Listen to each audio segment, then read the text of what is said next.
are here. Our second stop of this year's spooky season is Poltergeist, released in 1982 and directed by Tobe Hooper. This was produced by Steven Spielberg at a time where his clout and powers were truly taking off, and his influences are very clear. Supposedly, Spielberg actually ghost directed, no pun intended, some of the scenes himself, and if that's the case, then it shows. And I don't mind actually, because it combines the best elements of he and Hooper's directing styles, blending curious fantasy and human heart with sheer frightening terror. Let's talk the cast. And a small detail I only realised just now, we're introduced to each of the family members via the dog, good boy E-Buzz, approaching them as they sleep in the opening. That is subtly smart. Craig T. Nelson is great as Steve, and Jo Beth Williams as Diane. Spot on choices to play the parents. They inhabit the roles so well. Very caring about their kids, going out of their way to protect them. And as husband and wife, they're a super believable, natural couple. Also, I love how initially very amused that Diane is about the ghost, and that's obviously until stuff gets real and then she flips. Her performance acting wise is the definitive highlight, worthy of an Oscar nomination in my opinion. She might have got shafted here.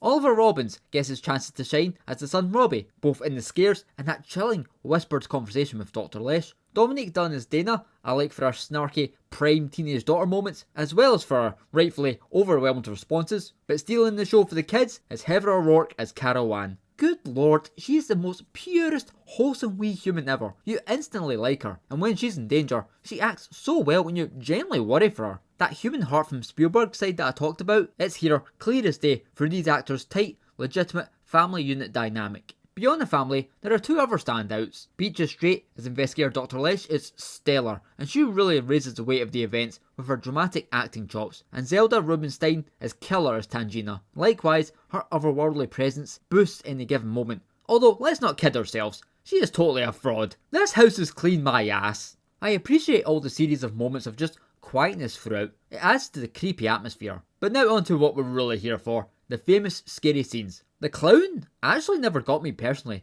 Maybe because it's too obvious. You can see it coming a mile away, I don't know. The tree on the other hand, holy hell, that is large and intimidating. I'm so glad I didn't watch that when I was a kid. The table and chair scene is my favourite moment. It's so freaking simple, but by God, the execution and Jo Beth Williams' reaction to it is phenomenal. It seriously blows my mind every time. The astral ghost effects are half and half. Sometimes they hold up, sometimes not so much. The face ripping is beautifully gruesome, and the skeletons in the pool, oh lord.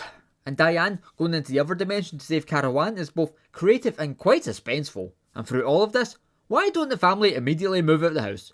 Because white people. And that's long before they and we even find out about the whole Indian burial ground shenanigans. Damn you, capitalist real estate! And lastly, Jerry Goldsmith's score is among his finest career achievements, matching that dual Spielberg-Hooper vibe that I discussed to a T. One moment, whimsically wonderful, the next it's, oh my god, heavy intense, major poo your pants time up in here. All balanced out effortlessly, without a single thought given. Poltergeist ain't your average run-of-the-mill horror flick. This is something even greater. In the same way something like Jaws could have been a basic cheesy B movie, but was elevated to an A-level picture, this too is treated with a lot of effort and passion from Hooper, Spielberg and the other producers, which really shines through. It's turned into a mainstream product without ever compromising on the hair-raising frights. But what really seals the deal for me is, again, the actors, the people at the centre of the story. They could have got any old, bland, forgettable bunch to be involved, but nope. They are written well and the performances are excellent, giving this film that undeniable stamp of credibility. One of the genre's best offerings of the 1980s without a doubt, and I can't wait to return to play with the TV people again in the future.